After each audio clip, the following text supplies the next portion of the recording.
Okay, so let's continue our discussion of A Gesture Life by Chang Rei Lee. In this lecture, we're going to talk about chapter 2. So there's a couple of interesting symbols and imagery in this chapter. So pay attention to the repeated motif of swimming, which will be sort of used again and again over the course of the novel. Swimming for Doc Hatta seems to have, it's almost like a trigger in his memory, and he'll sort of have these flashbacks to his past. So something about swimming sort of is associated with his past life and the secret aspects of himself that he keeps hidden from the people around him. We're also sort of get more insight into his relationship, which is very troubled with his adopted daughter, Sunny, who he's now estranged from. So he gets flashbacks in time to when he first adopted his daughter, and then some of the struggles they had while she was growing up in Bedley Run. Okay, so that's what we're going to focus on in chapter 2. So this chapter opens up with a description of Hatta's house, and it's described as sort of one of the special properties in Bedley Run. It's kind of this immaculate, beautiful, renovated home that he's taken care of, and it's a desirable property. We're also introduced to his friend and realtor, Liv Crawford, and she is seems to be sort of like a very opportunistic sort of businesswoman who is both friends with Hatta and also sort of, she's his realtor, so she wants him or encourages him to sort of weigh his options and consider selling his house because he's sort of at the age where he doesn't need all this room anymore. He's just a single man living on his own. He doesn't have family living with him anymore, so he has this large house that's, almost too much for an older gentleman. We get a little bit more insight into his routine, his swimming. So his house is desirable and beautiful. And it seems to be like we get some indications that there's more symbolism related to the house as well. So on the surface, it is this immaculate, perfect image. So surface impressions, the house is flawless, the picture of perfection. But he gives us some indication that, it wasn't always that way. He had to work really hard, sort of renovating it and slowly, gradually turning it into his vision of sort of immaculate perfection. And he spent years, patching the cracks, filling in all the sort of um, dark, bringing light and life to the house and turning it into the sort of the pristine condition that it is in now. So it's a desirable property, and people sort of view it as this image of perfection. And I think that sort of relates to Hatta himself, right? He has, at least on the surface, he's a flawless sort of gentleman. There's nothing, visually that you can sort of see as a crack on his surface, but, underneath that image of perfection, his solid reputation, there are sort of cracks or secrets going on.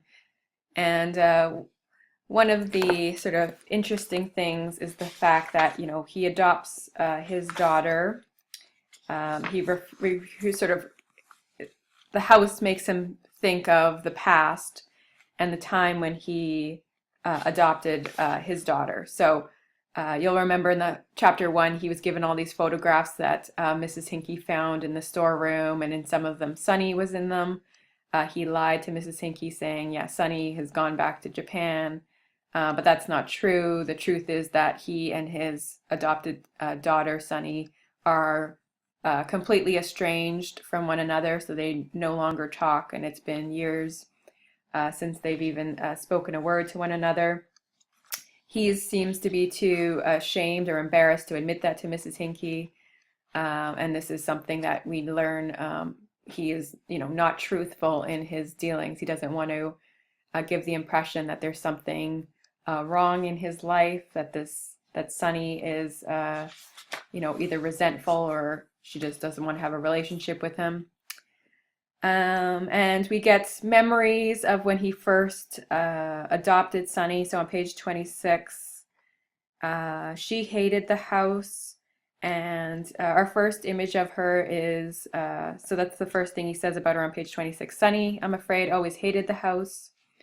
In those days, the place wasn't as composed as it is now, and it seemed every door and molding and cabinet needed replacing, the lights flickering and burning brown, the plumbing fitful and spastic, the old structure nothing more than that, just simply old and sliding swiftly into a final dishonorable state.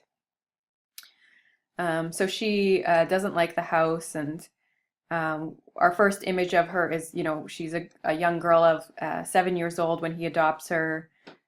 She knew very little English, and she didn't want to be touched at all. She was afraid, and he sort of tries to comfort her, but it almost seems as if, there's a disconnect, some sort of emotional estrangement even from the start. They don't seem to grow together as father and daughter, and, their relationship will be troubled over the course of the narrative. So we get a glimpse again on page 27. So this is 3 years after she's been adopted. She's 10 years old. And he expresses this desire for her to study hard and practice piano. And in her free time, she can play with her friends. But we get a sense that, Sunny is, she never feels sort of completely accepted by her father. There are sort of a lot of expectations and pressures to be perfect, and to sort of, that's sort of symbolically represented in her relationship with the piano playing, right? So she tries and tries to be perfect, to please her father, and it seems as if she's never good enough. And he says pretty much that on page 29. As they listened, Sunny played beautifully with a style and presentation much beyond her years. She was as technically advanced as other gifted children, but she also seemed to have a deeper understanding of a given piece of music, her playing rich with an arresting, mature feeling. And yet in the end, she never attained the virtuosity the best young performers must have in order to be promoted to the next ranks. In competition, Sunny was most magnificent, but it seemed that there were always a few difficult and even strangely blundering moments in her performances, perplexing passages marring what was otherwise wholesale surety and brilliance. It was perfection, or even near perfection, that somehow eluded her, and as she grew up, the notion of attempting it seemed to fall farther and farther from her desire. Early in high school, she ceased practicing seriously, and eventually she dropped playing altogether. And this act of quitting piano also corresponds to how father and daughter grow more and more apart as she gets older. So during her teenage years, she really did not get along with her father, and this is sort of the beginning of the end of their relationship, and they became more and more estranged. So we know that Sunny hated the house growing up, and that they grew more and more distant as time went on. At the end of the chapter, we'll also have Hada lighting fire to his house accidentally. So what does this, could this symbolize? Maybe it's a sign that, that facade of perfection the immaculate surface, the appearance of perfection is sort of going up in smoke in a way, right? So not all is as it looks on the surface with Doc Hatta. There are, signs that, he's struggling with something, and that perhaps his vision of the perfect house in an American town is not all it appears to be. Sunny. So let's talk a little bit. So there are a couple of interesting details, and it'll become more apparent as it goes on. But Hatta has adopted his daughter, and she was 7 years old when he adopted her. She's an orphan. She was in a Japanese orphanage, but she is from Korea. But it's indicated that she is sort of multiracial. So her complexion will be discussed, or there's details of how she looks and the difference of how she looks from Doc Hatta. And this is one of the sort of sore spots in their relationship, and it'll become more apparent as we read further. But her complexion on page 28 is described as her round face, pretty and dark in complexion, was serene and quiet. So he'll make note of her complexion as being dark, her wavy hair, and the fact that she doesn't look, that they wouldn't be mistaken as father and daughter just from looking at them. So there is a part of her cultural heritage that keeps them separate. So he has a little bit of,